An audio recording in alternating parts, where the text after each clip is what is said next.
주시옵소서. 자, 마지막 기도할 때 우리 자녀를 위해서 기도하겠습니다. 우리 자녀들, 또 우리 가족 건강할 수 있도록, 자손들 모두가 믿음 안에 바로 설 수 있도록, 이 험악한 세상 속에서 우리 자녀들이 우리 하나님이 사용하시는 이 마지막 때 믿음의 일꾼을 될 수 있도록 우리 자녀를 위해서 마지막 기도하고 예배 시작하겠습니다. 거룩하신 아버지 하나님, 우리 하나님께서 함께 하시고 도와주시고 도와주시옵시사. 우리가 자녀를 위해서 기도합니다. 우리 자녀들 모두가 우리 하나님이 사랑하시고 기뻐하신 거룩한 자녀들이 될 수 있도록 도와주시옵소서. 우리 준성이, 준이, 연주 믿음의 자녀로 자라나게 하시고, 저들이 하나님을 더 뜨겁게 사랑하게 하시며, 또 하나님을 사랑하는 거룩한 자들과 만나게 하시고 믿음의 가정을 이루게 도와주시 원합니다. 어느 때든지 믿음 안에 서게 하시고, 주를 바라게 하시고, 주를 사모하고 신뢰하게 하시며, 아버지 하나님, 주를 믿는 믿음 안에서 환경을 이기고 건강함으로써 우리 주 영혼들을 내게 하시고, 믿음 안에 사용될 수 있도록, 우리 주 영혼들을 낼 수 있도록 우리 하나님께서 친히 주장하시고 축복하여 주시옵소서. 우리 주님을 사랑하고 주님을 기뻐하며 믿음 안에서 주를 바라며 사모하며 신뢰할 수 있는 복되고 거룩한 가정들이 될 수 있도록 우리 하나님께서 친히 주장하시고 축복하여 주시옵소서. 아버지 도와주시옵소서. 도와주시옵소서.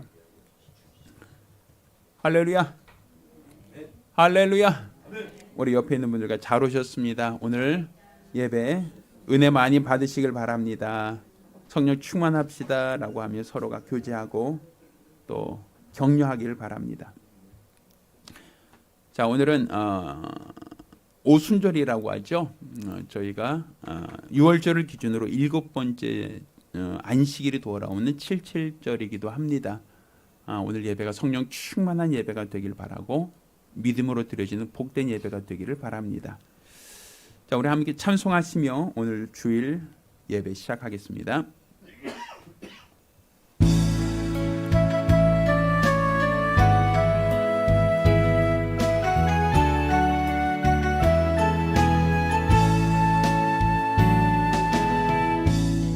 하늘의 문을 여소서, 이곳을 주목하소서.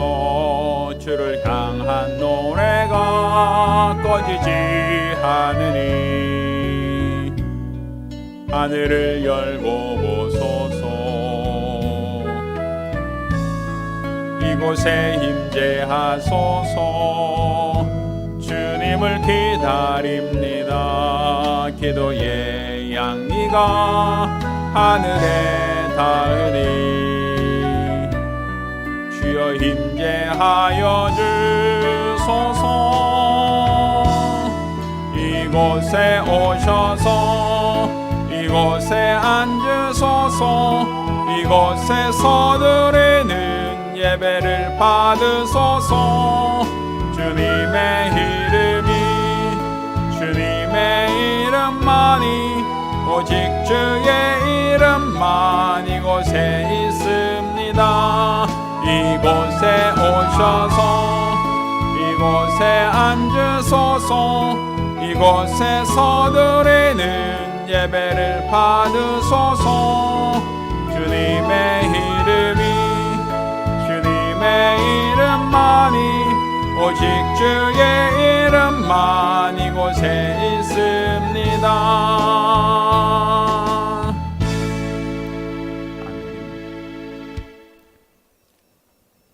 살아계신 아버지 하나님, 우리가 주 앞에 나와 믿음으로 예배합니다. 이 예배를 받아 주시고 흠양하여 주시옵소서.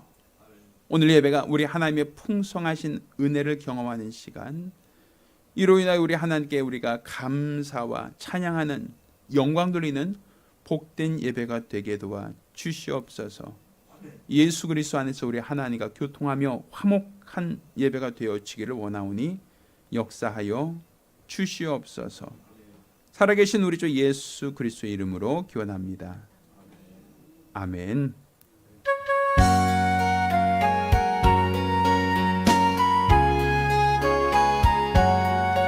불길 같은 성신여 간구하는 우리에게 지금 강림하셔서 영광 보여주소서. 성신의 내여 임하사 내 영혼 만족하게 하소서. 우리는 느리게 불러 충만하게 하소서. 주의 제단 불위에 우리 몸과 마음과 우리 가진 모든 것 지금 바치옵니다. 성신이여 임하사 내 영혼의 소원을 만족하게 하소서. 기다리는 느리게 불러 충만하게 하소서. 모든 것 다 바치고 비겁인 마음에 주의 이름 위하여 성신 충만하소서.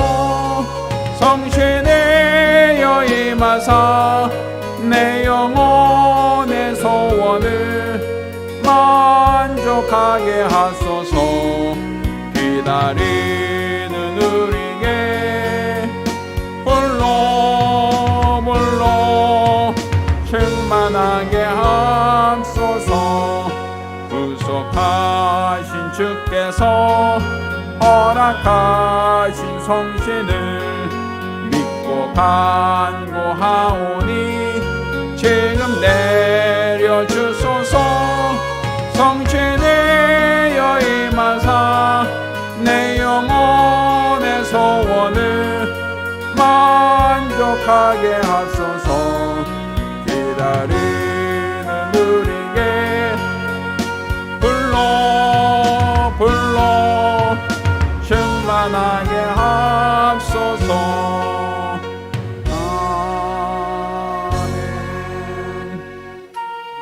우리가 기도합니다. 우리가 기도하실 때 또 지금 이 시간 우리 하나님이 함께한 시간 될 수 있도록 믿음의 시간, 은혜의 시간, 능력의 시간 될 수 있도록 기도하시고, 특별히 우리가 지난주 지은 죄와 허물 주 앞에 자복하오니 도말하달라고 용서해달라고 간절히 사모하며 한 목소리가 기도합니다. 걸어가신 아버지 하나님, 우리 하나님께서 오늘 이 시간 우리와 늘 함께 하심을 참으로 감사드립니다. 우리 주 예수 이름의 능력과 권능이 드러나게 원합니다. 믿음의 역사 걸어가 있는 거룩한 예배가 되어지길 원합니다. 우리 하나님께도 복 주시고 은혜도 하여 주시길 원합니다.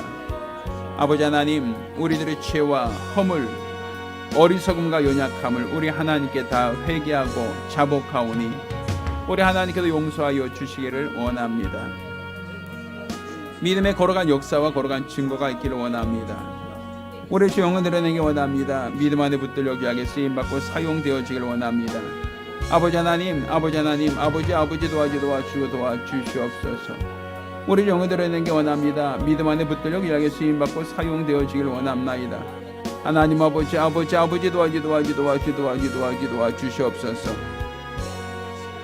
걸어가신 아버지 하나님 아버지 도와주시옵소서. 우리 하나님 아버지께서 함께하시 도와주시옵소서. 걸어가신 아버지 하나님, 우리 아버지 도와주옵소서. 우리 하나님 아버지 도와주옵소서.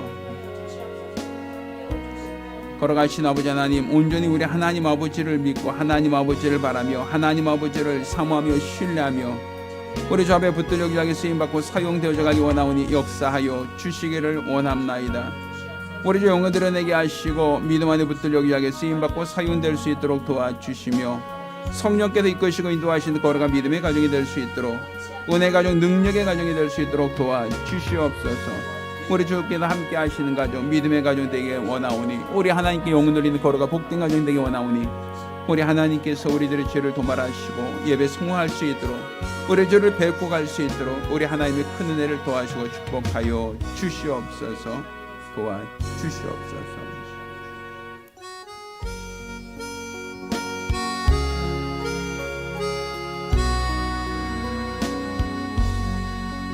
모든 영광을 하나님께 영광을 하나님께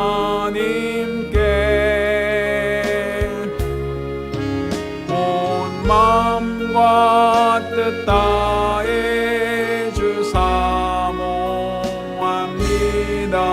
모든 영광을 하나님께. 하나님 찬양 받으소서. 하나님 찬양 받으소서. 온 마음과 뜻 다해 주 찬양합니다. 하나님 찬양 받으소서.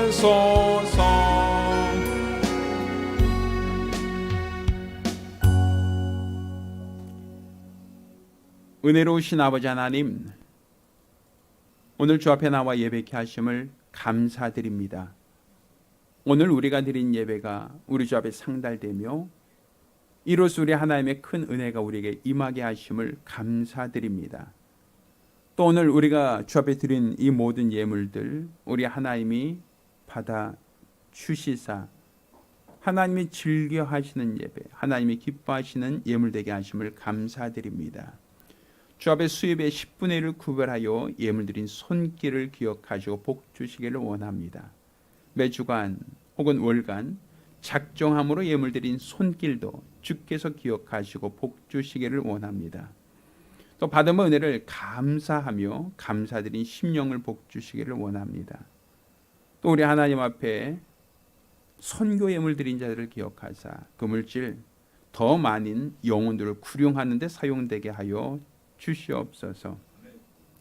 이와 같이 우리 하나님께 영복에 감사함으로 영원 모든 자들 기억하시고 은혜 도하사 온전한 믿음으로 우리 주를 기쁘시게 하는 가정이 될 수 있도록 도와주시옵소서. 우리 주 영광 드러내게 하시고 믿음 안에 사용되게 하시고 성령으로 충만케 도와주시옵소서. 오늘 예물 드린 모든 자들마다 주의 영광 드러내게 하시고 믿음의 큰 열매를 결실케 도와주시옵소서. 살아계신 우리 주 예수 이름으로 축복하며 기도합니다. 아멘. 오늘 주 앞에 감사하며 예물 드린 우리 모든 성도들과 가정들마다 우리 하나님의 신령한 복과 은혜기를 예수 이름으로 축원합니다. 하나님 말씀 함께 봉독합니다. 사도행전 1장 1절로 11절까지 말씀을 교독하겠습니다. 데오빌라여, 내가 먼저 쓴 글에는 무릇 예수의 행하시며 가르치시기를 시작하심부터 그의 택하신 사도들에게 성령으로 명하시고 승천하신 날까지 이를 기록하였노라. 해 받으신 후에 또한 저에게 확실한 많은 증거로 친히 사심을 나타내사 40일 동안 저에게 보이시며 하나님 나라 일을 말씀하시니라. 사도와 같이 모이사 저에게 분부하여 가라사대 예루살렘을 떠나지 말고 내게 들은 바 아버지의 약속하신 것을 기다리라. 요한은 물로 침례를 베풀었으나 너희는 몇 날이 못되어 성령으로 침례를 받으리라 하셨느니라. 저희가 모였을 때 예수께 묻자와 가로되 주께서 이스라엘 나라를 회복하심이 이때니까 하니 가라사대 때와 기한은 아버지께서 자기 권한에 두셨으니 너희 알 바 아니요 오직 성령이 너에게 임하시면 너희가 권능을 받고 예루살렘과 온 유대와 사마리아와 땅까지 이르러 내 증인이 되리라 하시니 이 말씀을 마치시고 저희 보은 데서 올리워 가시니 구름이 저를 가리워 보이지 않게 하더라. 올라가실 때 저들이 자세히 하늘을 쳐다보고 있는데 흰옷 입은 두 사람이 저희 곁에 서서 같이 읽습니다. 가로되 갈릴리 사람들아 어찌하여 서서 하늘을 쳐다보느냐. 너희 가운데서 하늘로 올라오신 이 예수는 하늘로 가심을 본 그대로 오시리라 하였느니라. 아멘. 할렐루야. 할렐루야. 자, 오늘은 범사에 감사하는 성도가 되자 이제 21번째 시간으로 성령을 보내주심을 감사하자라는 제목으로 하나님 말씀 함께 나누겠습니다. 아마 여기 계신 모든 분들 중에 성령을 받으신 분도 있고 혹은 성령을 받지 못하신 분도 아마 있을 것 같습니다. 가장 분명한 것은 성령은 하나님의 본 영이십니다. 우리가 성령이 임하셨다, 성령이 우리에게 임재하셨다라고 하는 것, 그래서 성경에 오늘 우리가 읽은 이 본문에도 아버지 약속한 성령을 우리에게 주시겠다라고 약속하셨고, 오늘날도 동일하게 성령이 우리 안에 내주하고 임재하고 있는 경험과 체험을 하게 됩니다. 자, 하나님께서 우리에게 성령을 보내주셨다는 게 왜 우리에게 감사할 이유인가? 성령을 보내주셨다는 게 왜 우리에게 감사의 조건인가? 사실 영이신 하나님, 우리가 믿는 이 믿음의 대상이신 하나님께서 그냥 멀리 하늘에 계신 우리 아버지요, 그냥 하늘에만 계시다라는 개념이 아니라 내 안에 성전 삼고 내 안에 내주하고 있다라고 하는 것. 또 예수님께서 말씀하셨죠. 내가 너에게 떠나가는 것이 너에게 유익하다. 내가 가면 약속한 성령을 내가 보내주겠다라고 약속하셨단 말이에요. 예수님이 이 땅에서 머무는 것보다 성령이 우리에게 내주하시는 게 더 유익하다라는 거예요. 근데 사실 우리가 성령이 우리에게 내주하고 있고 임재하고 있음에도 불구하고 그것이 우리에게 얼마나 큰 감사가 되고 있고 감사하고 있는가. 오늘은 그 감사 이유, 감사해야만 할 그 조건이 무엇인가를 좀 찾아보는 시간을 가지려고 합니다. 사실 성령님 하면 하나님처럼 보이지 않아요. 하나님도 영이신데 성령님도 영이시기 때문에 사실 하나님이 영이시나 성령이 영이시나 큰 차이가 없어 보인단 말이에요. 보이지 않는다는 것은 똑같거든요. 그런데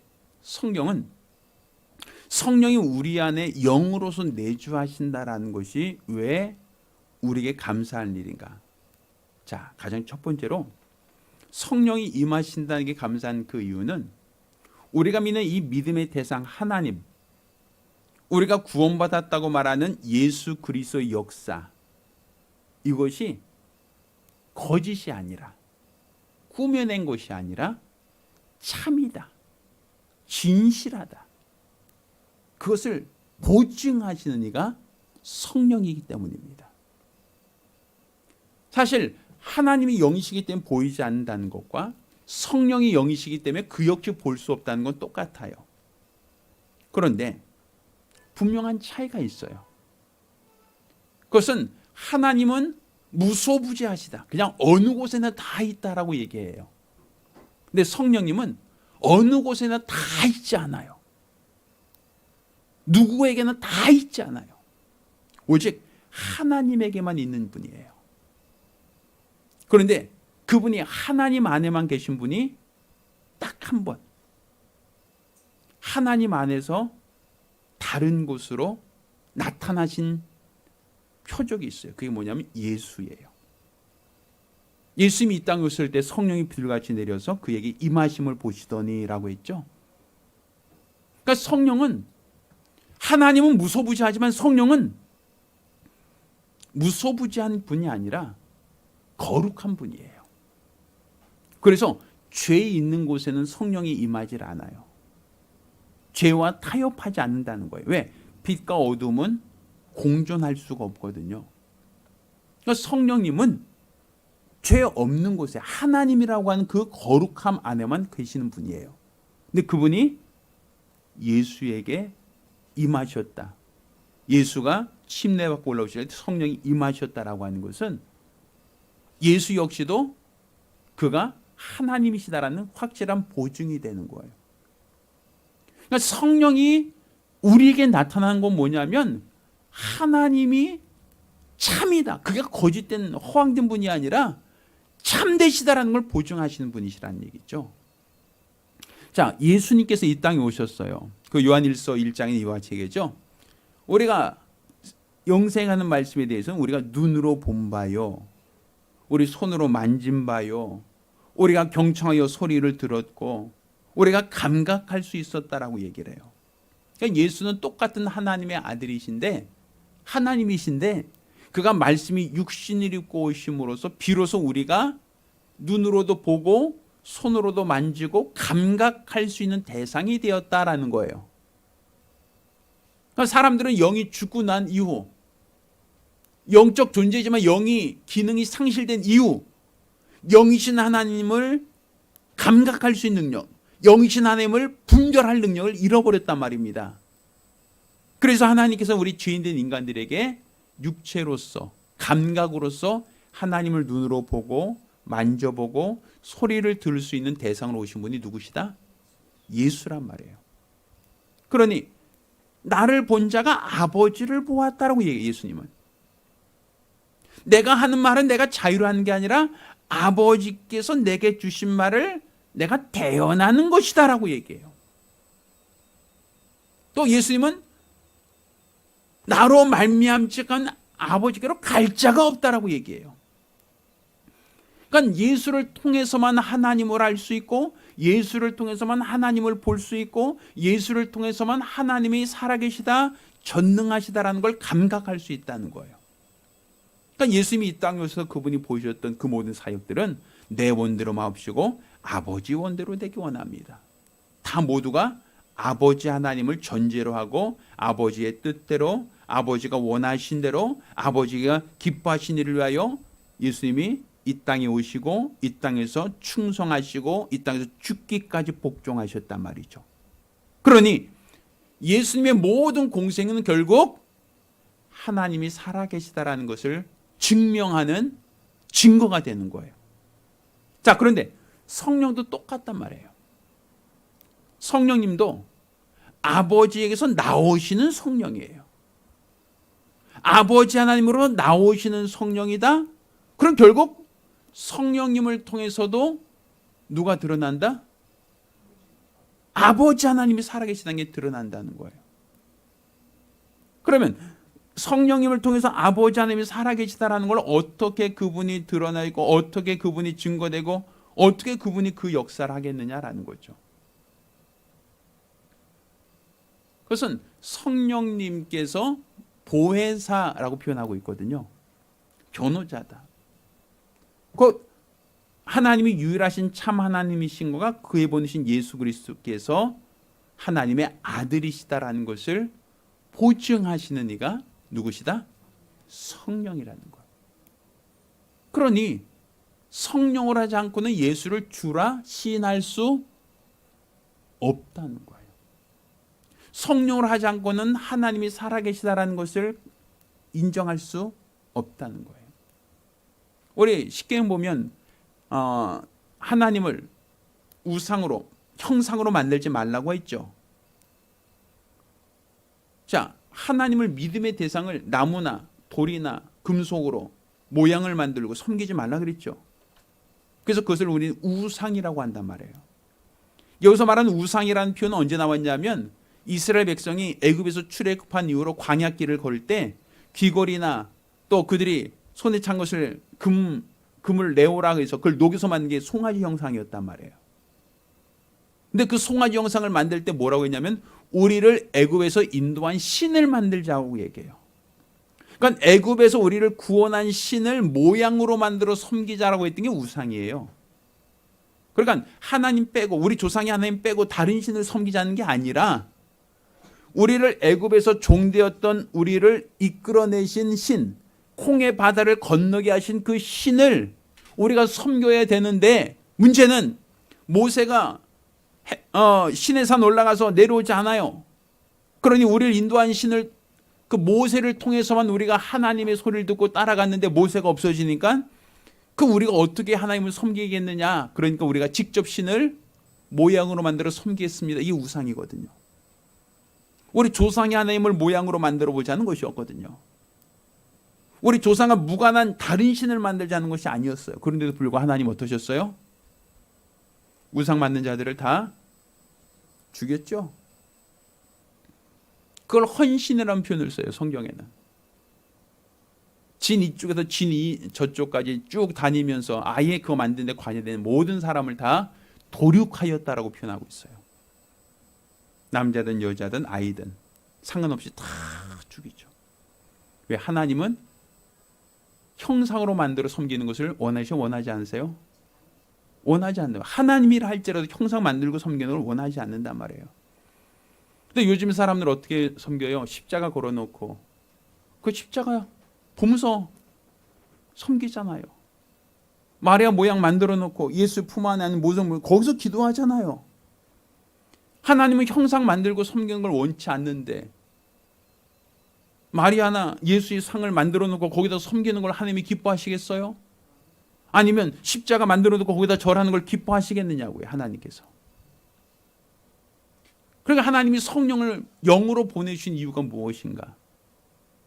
하나님을 모양으로 만들어 섬기지 말라는 거예요. 그럼 성령을 통해서 우리가 하나님을 어떻게 살아계시다, 어떻게 역사하신다는 걸 아는가 하면 예수께서 말씀하시죠. 너희가 나를 보고 온 까닭이냐? 또 예수님께 능력을 보여달라고 요구하잖아요. 근데 예수님께서 소경의 눈을 뜨고 안지맹이를 일으키고 문둥이를 깨끗하게 하고 떡 5개 물고기 2마리로 5천 명을 먹이고 또 물 위를 걷기도 하고 풍랑을 잔잔케 하기도 하고 이런 능력을 통해서 믿으라고 얘기하거든요. 그러니까 예수님이 우리와 똑같은 모양을 갖고 있는 사람이에요. 100% 사람이에요. 그런데 예수님이 행하신 모든 능력은 사람의 능력이 아니에요. 누구의 능력이에요? 하나님만 할 수 있는 능력. 왜? 죽은 자를 살리는 능력, 풍랑을 잔잔케 하는 능력. 이거는 오늘날의 과학으로도 불가능하잖아요. 그건 하나님만 가지고 있는 고유한 능력이죠.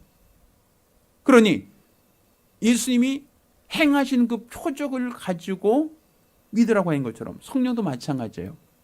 성령도 우리 안에 내주하셨다는 것이 보이지 않는 분이 내주하셨다는 걸 어떻게 드러나요? 내가 성령이 임하시면 뭘 받고? 권능을 받고. 그래서 권능을 얘기한단 말이에요. 그러니까 성령이 임하심으로 성령의 은사가 나타난다라는 거예요. 그러니 그 은사를 보면 성령이 임하셨다는 걸 너희가 알 수 있다는 거죠. 한번 보세요. 창문 밖으로 바람이 불어요. 그럼 나뭇가지가 막 흔들리죠. 근데 집 안에 있기 때문에 사실 바깥에 바람 부는지 안 부는지 모르는데 바람 자체가 보이는 건 아니잖아요. 근데 나뭇가지가 심하게 흔들린 걸 보면 우리 뭐라 그랬죠? 바람이 심하게 부네 라고 얘기할 수 있죠. 왜? 공기가 흘러가는 것을 우리가 눈으로 보이는 게 아니라 공기가 흘러가면서 나뭇가지가 심하게 흔들리는 모습 보면서 우리는 바람 분다라고 얘기해요. 그 이유는 나뭇가지는 스스로 흔들리지 않거든요. 그러니까 성령의 역사라는 것도 마찬가지예요. 성령의 은사라는 것도 그냥 방언을 말했어요. 또 예언을 했어요. 통변을 했어요. 어떤 은사를 얘기할 때 그 은사는 그냥 은사가 있나 보다가 아니라 성령이 그를 통해서 일하신다라는 걸 볼 수 있단 말이에요. 그러니 우리가 성령을 받았다라고 하는 것이 하나님이 살아계시다라는 증거가 된다는 거예요. 그냥 막연하게 그냥 과거 이스라엘처럼 2000년 전에 예수님이 살아계실 때는 거기까지 쫓아가야만 예수를 보고 그 능력을 볼 수 있었지만 이제는 성령이 내 안에 내주하시면 나를 통해서도 하나님이 하나님의 능력을 나타내시고 일하실 수 있다라는 데서 우리는 하나님이 사실이다, 참이시다, 살아계시다라는 걸 우리는 성령을 통하여 확증될 수 있다, 보증될 수 있다라는 것이죠. 그러니 우리가 성령 받았다는 것은 처음에 우리가 가진 믿음이 어떤 모양을 보고 섬기는 게 아니라 성령으로 하나님의 살아계심을 믿을 수 있다는 것. 이것이 바로 우리가 감사할 수 있는 첫 번째 조건이다라고 볼 수 있는 겁니다. 자, 두 번째, 우리가 성령이 임하셨다, 성령이 우리 안에 임하셨다는 것이 왜 우리가 감사할 이유인가? 이것은 우리가 성전된 증거이기 때문에 그렇습니다. 아까도 말씀드렸지만 성령은 아무데나 임하지 않아요. 무소부지하지 않으세요. 하나님은 무소부지하지만 성령이 무소부지하지 않다라고 한 얘기는 성전에만 임하시는 분이에요.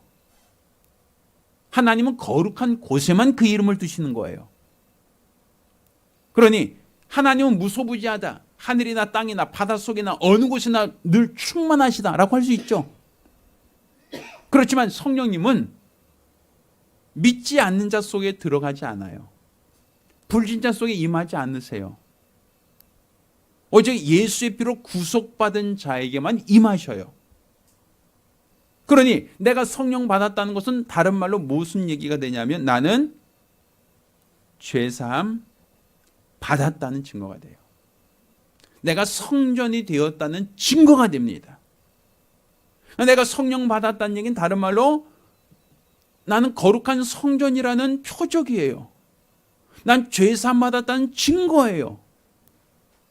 왜? 성령은 죄 있는 곳에 임하지 않으니까.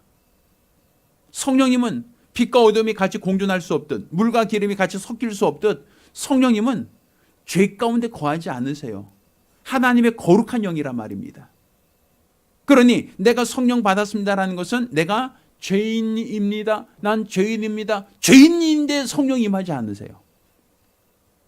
너희가 각각 회개하고 성령을 받아라. 그 죄사함 받은 자에게 임하시는 성령이거든요. 그러니 내가 성령 받았다는 것은 다른 말로 내가 죄사함 받았다는 뭐가 된다? 증거가 된다는 거죠.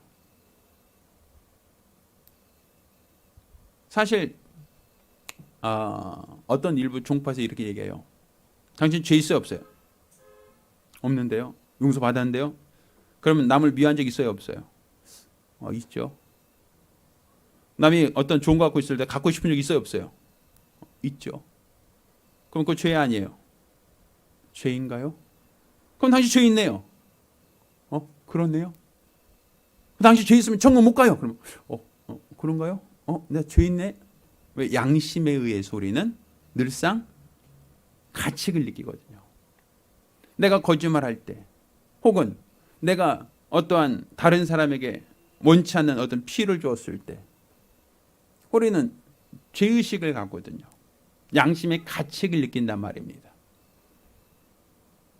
그것은 내가 예수 믿기 이전에 있었던 사건이 아니라 예수 믿은 이후에도 양심의 가책이 있어요. 그러니 내가 누구에게 거짓말하거나 아니면 어떤 부득이하게 다른 사람을 속이거나 뭐 이런 얘기가 있을 수 있잖아요. 그럼 당신 죄 있어요 없어요? 그러면 죄가 있나요? 있은 것 같기도 한데요. 그럼 당신 지옥 가요? 죄 있으면 천국 못 가요? 그러면 그럼 내가 천국 못 가요? 큰일 났네. 이렇게 되는 거 아니에요. 그러니까 사실 우리가 예수의 피로 구속받았습니다. 아멘. 예수님이 내 죄를 담당하셨습니다. 아멘. 하는데 또 우리가 행위로서 내가 원치 않게 마음의 원의로 육체가 약해서 또 실수했네. 내가 안 그러려고 그랬는데 내가 누가 미우네. 왜 그러지? 우리는 항상 마음의 가책이 있거든요. 그러면 내가 진짜 죄 있나? 라고 하면 회개하시오 라고 하면 아이고 하나님 내가 지난번 누굴 미워했고요. 나 본의 아니게 또 누구에게 피해를 줬고요. 뭐 이렇게 항상 도돌이표가 된단 말이죠. 계속 반복된단 말이죠. 그럼 천국 가요 지옥 가요? 그러면 천국 가려나? 내가 지은 죄가 많아서 못 가면 어떡하지? 이런 불안감이 있단 말이죠. 자, 그러면 우리 한번 이렇게 얘기합시다. 성령 받았습니까? 성령은 죄인에게 임하십니까? 성령은 죄 가운데 거하십니까? 그렇지 않거든요. 그럼 내가 성령 받았다는 것은 죄사함 받았다는 것이고 구원 받았다는 증거예요. 그러니 내가 거짓말했다고 해서 이거 옳다는 게 아니에요. 다른 사람 미워했다 해서 그거 옳다는 거 아니에요. 다른 사람이 피해 준 거 그거 옳다는 얘기가 아니라 그것 때문에 지옥 갈 죄는 아니란 얘기예요. 그것 때문에 우리가 지옥 가서 불못에 던지우는 죄는 아니다라는 거예요. 그거는 나중에 행위로서 하나님 앞에 책망은 받을 수 있지만 내가 죄사함 받았다는 그 근본적인 문제가 무효가 되진 않는단 말이에요. 내가 지은 모든 죄는 회개할 때 예수 피로 구속받았고 그것을 누가 보증하신다? 그 성령 받았다면 난 죄산 받은 확실한 증거가 있다는 거예요. 난 죄산 받은 증거가 하나님에게 있어요. 그러면 내가 혹여 잘못한 일이 있다 할지라도 그 부분이 구원의 문제를 우리가 무효화시킬 능력은 아니다라는 것이죠. 우리 한번 생각을 해볼게요. 내가 우리 집을 팔았다고 합시다. 우리 집을 내가 다른 사람한테 팔았어요. 자, 여기 있는 거 해서 계약서 쓸게요 하는 뭐 1억에 팝시다 해서 계약서 1억 우리 집에 1억에 파겠습니다 하고 계약서 써서 도장 찍었어요. 그리고 매달 며칠부로 이제 집을 비우겠습니다라고 했단 말이에요. 그럴 수 있죠. 근데 그 집에 지금 살고 있어요. 근데 그 집에 살고 있다가 실수해서 유리창을 깨먹었어요. 아, 큰일 났다. 이 집 팔기로 했는데 유리창 깨졌으니까 큰일 났다. 이 집 못 팔면 어떡하지? 그렇게 되나요? 계약서가 무효가 돼요? 유리창 깨졌다고? 너 유리창 깨졌으니까 계약은 무효야. 넌 계약은 파기됐어. 이건 아니잖아요. 물론 유리창 안 깨지면 더 좋겠지만 유리창을 잘못해서 실수로 깨뜨렸다 할지라도 집을 팔기로 한 그 계약이 무효화되진 않아요. 물론 나중에 이사 온 사람이 그 얘기하면 이사 비용 중에서 얼마 이렇게 그러면 이사 비용 중에서 그 유리창 이거 하나 다시 하나 맞추세요. 얼마 더 주면 되는 거예요. 그거는 나중에 그건 계약의 문제가 아니라 집 팔고 사는 문제가 아니라 이거는 나중에 약간 정산 더 해주면 되고 또 그 사람 마음이 좋으면 됐어요. 그럼 우리가 알아서 할게 이렇게 할 수도 있는 거예요. 그거는 그렇지 않나요? 그렇죠? 그러니까 내가 죄산 받았다, 성령 받았다는 것은 이미 나는 지옥 갈 길이 막혔다는 거예요. 난 구원 받았다. 할렐루야. 난 이제 구원 받았다라는 거죠. 더 이상 나는 지옥 갈 방법이 없어졌다는 거예요. 물론 지은 죄에 대한 그 부분은 하나님 앞에 책망받을 수 있지만 또 그래서 우리가 회개할 부분이 있지만 구원과 관련된 구원을 뒤집을 만큼의 역사는 아니다라는 것이죠. 자, 그러니까 우리가 성령 받았다는 것은 결국 우리가 양심의 가책이 있다 할지라도 죄산 받은 확실한 뭐가 된다? 증거가 된다. 그러니까 우리가 양심의 자유를 얻을 수 있다. 감사한 일이죠. 그렇죠?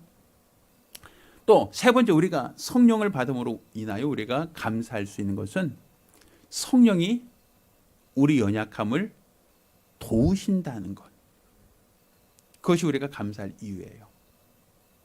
사실 우리가 우리를 성령님이 도우신다라는 것을 체감 못할 때가 참 많아요. 뭐 도우신다는 게 뭐 갑자기 뭐가 나타난다든지 뭐가 드러난다든지 그러면 내가 이해하겠는데 성령님이 나를 도우신다? 글쎄 하고 우린 잘 이해가 안 되잖아요. 자, 성경 로마서 8장 26절입니다. 어떻게 도우시는가? 이와 같이 성령도 우리 연약함을 도우시나니 우리가 마땅히 빌 바를 알지 못하나 오직 성령이 말할 수 없는 탄식으로 우리를 위하여 친히 간구하시느니라 라고 되어 있어요. 성령이 우리를 도우신대요. 근데 뭘 도우시느냐? 말할 수 없는 탄식으로 우리를 위하여 친히 뭐 하신다? 간구하신다는 거예요. 성령님이 기도하신다는 거예요. 누굴 위해서? 누굴 위해서? 우리를 위해서. 왜 성령님이 말할 수 없는 탄식으로 기도하실까요? 자, 우린 욥기를 알죠? 욥기를 보면 참소하는 자가 나와요. 하나님이 너 욥을 보았느냐? 내가 저같이 순전한 자를 보지 못했다 라고 하나님이 인정할 믿음의 사람이었는데 참소한 자가 뭐라고 하냐면 하나님 저가 까닭없이 그렇게 잘 섬기는 게 아닙니다. 하나님이 복을 주셨기 때문에 잘 섬기는 것이죠. 만약 하나님 주신 복을 다 거둬가신다면 이 사람 분명 하나님을 저주하며 떠나갈 겁니다 라고 참소해요. 하나님이 그 시험한 자에게 허락하죠. 욥에게 그 생명을 제외한 다른 것을 건들 수 있는 기회를 주십니다. 그러자 그는 당장 하나님이 주신 재산을 건드려요. 그리고 그와 가까이 지내던 가족이나 또 종들이나 그 주변의 측근들을 다 흩어버립니다. 죽이거나 흩어버려요. 또 나중에는 몸에 욕창이 생겨서 고통스러운 질병을 유발시켜요. 그래서 기아장으로 긁어서 그 가려움을 해결하지 못할 만큼의 고통을 그에게 주죠. 자, 경제적으로도 잃고 사회적으로도 잃고 건강도 잃었어요. 모든 걸 다 잃어버렸단 말이에요. 누구 때문에? 시험하는 자. 시험한 자 때문에. 근데 성경은 베드로전서 5장 8절에 근신하라 깨어라 너희 대적 마귀가 우는 사자와 같이 두루다니며 삼킬 자를 찾고 있다. 그러니까 욥 하나만 어떤 재수 없어서 걸린 게 아니라 원수들은 지금도 끊임없이 우는 사자처럼 굶주린 사자처럼 먹잇감을 찾아다니고 있다라는 거예요. 왜 우는 사자라는 건 그거거든요. 먹잇감을 찾아다니는 사자. 호시탐탐 기회만 있으면 달려들어서 사냥하려고 하는 사자예요. 근데 사실 그 영적 존재가 내 눈에 보입니까? 나를 삼키려 하는 영적 존재가 내 눈에 보이냐고요. 내가 감각할 수 있냐고요. 어디 있는지, 얼만큼 나에게 접근했는지 난 보이지도 않아요. 어떤 방법으로 나를 유혹할지, 시험할지 나는 예상을 못해요. 적을 알면 이길 수 있다고 하는데 적이 보이지도 않는 걸요. 어떤 방법으로 나를 공격할지를 모르는 걸요. 예고하고 오는 것도 아니거든요. 그니 언제 어디서 주먹이 날아올지, 언제 어디서 발길질이 날아올지 모르는데 어떻게 방어합니까? 어떻게 대비합니까? 그냥 재수 없으면 얻어 터지는 것이죠. 그럼 얻어 터지고 나서야 아이고 아파요, 아이고 힘들어요, 아이고 하나님 도와주세요, 이거밖에 없단 말이에요. 방법은. 근데 그것을 누가 막아주고 있다고요? 성령님께서 말할 수 없는 탄식으로 우리를 위하여 친히 간구하신다고 돼 있잖아요. 우린 마땅히 빌 바를 몰라요. 어디서 공격 오는지는 모르는데, 어떻게 공격 올지를 모르는데, 그게 경제적인 문제일지, 육체의 질병일지, 아니면 사람과의 관계일지 우린 모르잖아요. 어디서 올지. 마땅히 빌 바를 몰라요. 우리는 어디서 공격이 올지를 모르니까. 그렇지만 내 안에서 나를 위하여 간구하시는 분이 있다. 그러니까 내가 오늘 하루도 무사히, 오늘 하루도 안전히라고 말할 수 있는 것은 우연이 아니라는 거예요. 뭐예요? 성령님이 나 연약함을 도우셨다는 거죠. 나는 어디 터지고 나서야 이건 도와주세요라고 응답받았습니다라고 하지만 그러기 전에 미리 미연에 나를 도와주셨다. 나를 위해서 기도하셨다라는 거 아니겠어요? 예수님도 이와 같이 말씀하셨어요. 사단이 밀가루로 널 청구했으나 내가 널 왜 친히 강구했다라고 얘기하잖아요. 깨어 기도할 수 없더냐고 주님께서 기도하시잖아요. 왜? 사단이 밀가루로 청구하고 있다는 걸 알기 때문에 주님이 더 나서서 기도하시며 그들을 위해서 기도하라고 하셨던 거 아니겠습니까? 그러니 내가 마땅히 빌바를 알지 못하여 방심할 때도 그럼에도 불구하고 나에게 무슨 일, 사건 없이 무사히 지나갈 수 있는 것은 우연이 아니라 성령님께서 나를 위해서 뭐하고 있다? 기도하고 있다. 말할 수 없는 탄식으로 간구하고 있기 때문이다 라고 볼 수 있는 거예요. 그러니 우리가 성령 받았다는 것이 감사한 이유는 그분이 나를 뭐하고 있다? 도우시고 있다라는 것이죠. 그가 나를 도우신다. 도우시고 있다. 이것이 우리가 감사할 수 있는 이유가 됩니다. 자, 마지막으로 우리가 성령이 임하신 것이 왜 우리에게 감사할 이유고 감사할 조건인가 하면 우리가 읽은 이 본문 사도행전 1장 8절에 이와 같이 얘기합니다. 성령이 임하시면 내가 권능을 받고 예수의 증인될 수 있다라고 말씀하고 있죠. 근데 성령이 이와 같이 얘기해요. 성령이 임하기 전까지 너희가 예루살렘을 떠나지 말라. 성령이 임하시기 전까지 너희가 일하지 말라는 거예요. 전도하지 말라는 거예요. 그냥 이 성에 머물라는 거예요. 그리고 성령이 임하시면 그제서야 비로소 예루살렘과 온 유대와 사마리아와 땅까지로 내 증인되라 하셨죠.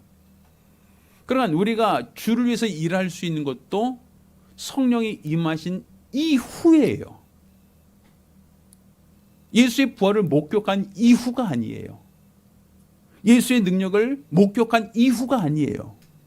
성령이 임하신 이후에 너희는 가서 모든 족속으로 제자를 삼아 아버지 아들과 성령의 이름으로 침례를 주고 내가 너에게 분부한 모든 것을 가르쳐 지키게 하라 라는 말씀이 응하여지는 거예요. 그러니 하나님이 뭘 원하셨습니까? 누구를 통해서 일하기 원하셨습니까? 하나님은 성령 받은 사람을 통해서 일하기를 원하셨다는 거예요. 그 얘기는 다른 말로 성령 받은 사람은 체험을 했죠. 무슨 체험을 했어요? 하나님이 살아계시다. 분명 맞죠? 하나님만이 참신이시다. 증명됐죠? 또 내가 그의 은혜로 말미암아 구속, 곧 죄사함 받았다. 성령이 임하심을 증거가 됐죠? 그렇죠? 그가 나를 도우시는 분이시다. 세 번째 증거됐죠? 그런 체험이 있는 사람에게 나가서 전도를 하라는 거예요. 내가 체험이 없는데 복음을 전한다라고 하면 뭘 전하겠어요? 예를 들어서 약을 파는 사람이 약에 효과가 있습니다라고 해서 팔 때 하고 약이 효과가 있는지도 내가 모르는데 팔 때 하고 똑같은 결과입니까? 약에 효과가 있다면 그러겠죠. 내가 먹고 있어요. 내가 지금도 먹을 수 있어요. 확실하게 내가 효과가 봤다니까요. 이렇게 얘기할 수 있죠. 그런데 그 약에 효과가 있는지 없는지도 모르는데 이 약 팔라고 하면 팔 수 있겠냐고요. 글쎄 그냥 몸에 좋다고 해요. 그냥 좋다고 하니까 한번 드셔보세요. 부정이 있으면 어떻게 해요? 그러진 않을 텐데, 그러지 않을 거예요. 먹어봤어요? 아직 나도 안 먹어봤지만 나중에 나도 한번 먹어볼게요. 뭐 이거는 안 되잖아요. 내가 체험해 보니까 하나님만이 살아계신 참신이시고 예수의 피로 내가 구속받았다는 이 증거가 확실하고 성령께서 오늘 구속받은 자를 지키시고 보호하신다는 이 놀라운 증거가 너무 명확하기에 우리는 성령 받은 자가 복음을 전할 수 있는 거예요. 또 그렇게 복음을 전할 때 주님께서 그에게 하늘의 상급을 주신다. 상을 주신다는 것이죠. 내가 구원받은 것은 내 노력 없잖아요. 내가 구원받아서 성령 받은 건 내 노력 하나도 없어요. 다 100% 하나님의 은혜잖아요. 그럼 하늘의 상은 다 구원받은 것을 한다 똑같이 주신다라고 한다면 뭐 많이 일할 필요 없죠. 우리 사회주의가 그렇잖아요. 뭐 열심히 일해도 똑같이 받고 게을러도 똑같이 받으면 사람들이 열심히 일해야 안 해요? 안 하죠. 그래서 사회주의가 다 망한 이유가 그거잖아요. 똑같은 공동생산 공동분배. 내가 열심히 일해도 똑같이 받고 내가 게을리 일해도 똑같이 받는다. 그럼 사람들이 누가 열심히 하겠어요? 대충 하지. 그게 몇 년 지나고 몇십 년 지나다 보니까 사회주의 국가들마다 경제적으로 다 망가진 거 아닙니까? 그렇죠? 성경 그렇게 말하지 않아요. 있는 자는 받아 더 있게 하고 없는 자는 있는 것과 같이 빼앗는 이게 성경적 원리예요. 있는 자는 더 있게 하신다. 없는 자는 빼앗긴다. 이게 원리잖아요. 그러니 내가 주를 위해 더 열심히 일하면 더 상이 크고 게으르면 악하고 게으른 종하고 책망이 있다는 거 우리 알고 있잖아요. 구원은 못 받는다는 얘기가 아니에요. 구원은 내 공로로 받는 게 아니니까. 그거는 100% 예수의 공로로 받는 거니까 그건 내가 수고하고 내가 수고가 아닐 전혀 상관의 이유가 없어요. 단 내가 하늘에서 상 받는다. 왜? 해와 같은 영광, 달과 별과 같은 영광 다르잖아요. 밝기가 다르잖아요. 어떤 사람은 해처럼 밝은 영광이고 어떤 사람은 달처럼 그보단 조금 낮지만 그래도 밝은 영광이고 어떤 사람은 별의 영광 달보다 훨씬 더 작지만 그나마 빛나는 빛이 있어요. 그렇지만 별들도 밝기가 다 다르잖아요. 그것처럼 하늘 아래서는 밝기가 다를 수 있어요. 상급이 다르다는 얘기예요. 그러면 어떤 사람이 상 받느냐? 성령 받은 사람만이 주의 일을 할 수 있고 성령 받은 사람만이 상 받을 수 있다는 거 아니겠어요? 그러니 내가 구원해 준 것만으로도 감사한데 상까지 주신다는 거 아닙니까? 성령 받은 자에게 일을 맡겨주신다는 거 아닙니까? 그러니 내가 성령 받았다는 것은 체험을 갖고 일하라는 거예요. 네가 모르는 것을 전하라는 게 아니라 모르는 하나님을 전하라는 게 아니라 네가 성령 받으면 그로 말미암아 하나님이 살아계시구나. 내가 구원 받았구나. 죄사함 받았구나. 성령이 지우는 나를 도와주고 있구나. 이런 체험을 바탕으로 복음을 전하라는 거예요. 그래서 하나님이 살아계시고 예수의 피로 내가 죄사함 받아 구원받았으며 오늘도 성령께서 나를 위하여 친히 간구하시며 나를 도우시고 있다는 것을 우리는 날마다 체험을 하고 날마다 경험한 것을 사람들에게 뭐 할 수 있다? 전할 수 있다. 그리고 그와 같이 복음을 전한 자에게 하나님은 하늘의 상이 크다라고 말씀하시는 거예요. 그래서 성경에는 너 전도로 갈 때 두보롯이나 심볼이나 지팡이나 전대 가지고 가지 마라. 뭐만 가져가라? 성령 받았으면 성령만 가져가나 충분하다는 얘기를 하는 거예요. 그것만으로 부족하지 않다는 거 아닙니까?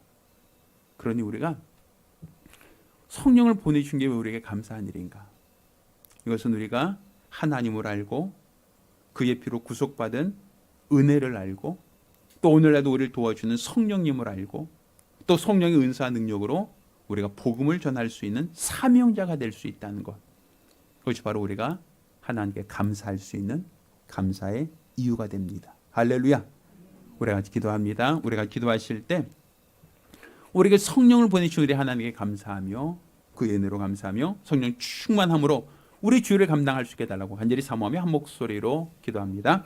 하나님 아버지, 우리 하나님께서 크신 은혜와 능력을 더하사 우리가 하나님이 살아계신 것과 하나님이 우리 안에 역사하시는 것을 깨달아 알게 도와 주시옵소서. 하나의 종교적인 의식을 갖고 비나이다 비나이다 하며 막연하게 치성과 정성을 들인 자들이 아니라 성령으로 말미암아 하나님이 살아계신 것을 분별하고 성령으로 말미암아 우리가 죄사함 받은 하나님의 성전되었음을 우리가 보증하고 또 성령께서 우리를 도우시고 지키신다는 것에 대한 보증과 역사가 있게 도와주시며 또 성령 안에서 우리가 죄를 감당할 수 있다는 것, 이것을 우리가 감사할 수 있도록 도와주시옵소서. 우리들은 참 연약하고 부족합니다. 우린 힘이 없고 부족합니다. 그렇지만 우리가 전하는 말 속에 성령의 역사가 담기게 하시고 성령의 은사와 능력이 담기게 도와주시사 따르는 기사표적과 능력으로 말미암아 하나님이 우리와 함께 하시며 우리를 도와주나 확실한 증거와 능력을 보게 하여 주시고 성령의 각종 은사를 통하여 우리가 믿는 이 신이 우리가 믿는 이 믿음이 거짓된 것도 헛된 것이 아니라 살아계신 우리 하나님의 큰 역사 걸어갈 증거가 있도록 도와주시옵소서. 우리 주 예수를 알고 예수를 믿고 예수를 바라는 걸어간 믿음과 열심으로 일평생 성령 충만한 예수의 사람이 될 수 있도록 능력의 사람 될 수 있도록 권능의 사람이 될 수 있도록 도와주시고 우리 주 영혼들을 낼 수 있는 믿음의 사람이 될 수 있도록 복 주시옵소서. 도와주시옵소서. 이로써 저 영혼들이는 복되고 거룩한 성들이 될 수 있도록 도와주시옵소서. 도와주시옵소서. 살아계신 아버지 하나님, 우리에게 성령을 보내주심을 감사드립니다.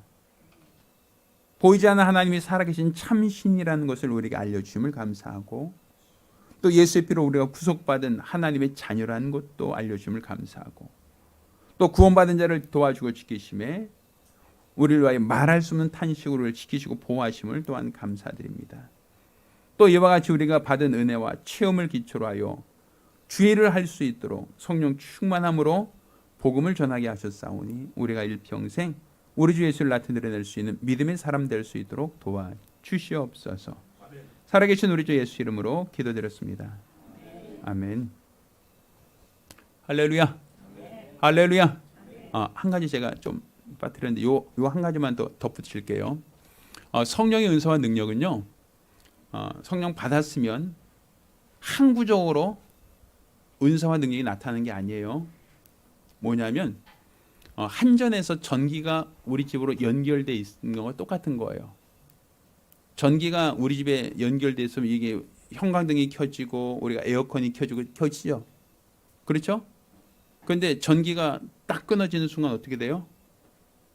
정전되죠. 집안 전기 아무도 못 쓰죠. 그러니까 성령이 내주하신다는 것은 성령이 하나님으로서 분리돼서 내 안에 임하신다는 게 아니에요. 하나님으로서 나오시는 성령이에요. 그러니까 전기가 연결되면 같다는 거예요. 그래서 성령의 은사라는 것은 계속 연결돼 있을 때 우리에게 임하시고 우리 안에서 은사로 열매로 나타나는 것이지 옛날에 성령 받았는데요. 지금은요. 글쎄요. 전기가 들어오려나 이건 아니란 얘기예요. 그러니까 성령은 항상 하나님으로부터 나오시는 성령이기 때문에 은사라는 것도 계속 하나님으로부터 계속 내게 그가 은혜와 능력을 주실 때 은사와 능력이 나타난다는 걸 깨닫기를 부탁드리겠습니다. 이해되시겠죠? 그래서 성령 은사와 능력이 여러분에게 나타나기 위해서는 계속 성령이 내 안에서 하나님으로 계속 나오셔서 나를 통해서 그분의 능력을 나타낼 수 있도록 하는 것, 그것이 필요하다라는 거 말씀드립니다. 할렐루야. 자, 모두 일어나서 함께 찬송합니다.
기도합니다.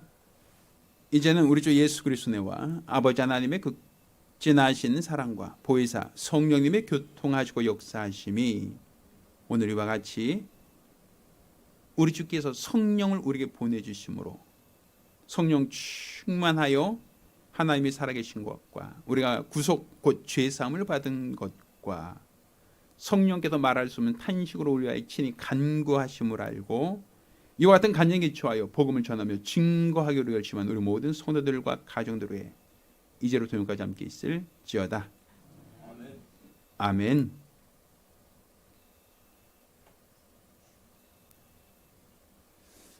할렐루야. 아멘. 우리 하나님께 영광 돌리겠습니다.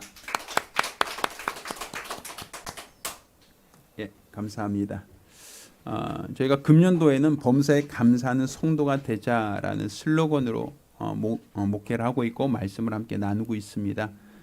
금년 한 해가 감사가 넘치는 한 해가 되기를 부탁드립니다. 특별히 오늘은 성령 강림 주일이에요. 그래서 오늘 성령에 대해서 우리 함께 말씀을 함께 나눴고요.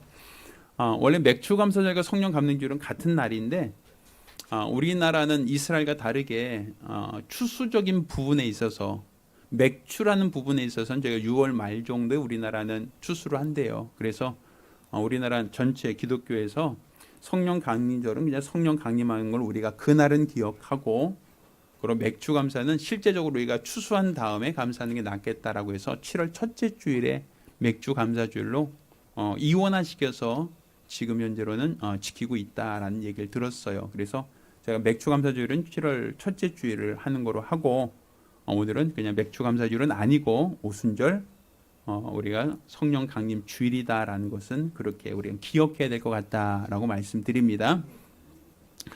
저희가 예배 전에 기도하고 있는데 혹시 기도 제목 중에 뭐 건강이라든지 뭐 물질 문제, 자녀 구원 이거 외에 다른 어떠한 기도 제목 있으시면 저에게 문자든 아니면 좀 알려주시면 저희가 화면으로 기도 제목을 올려놓고 함께 기도하도록 하겠습니다.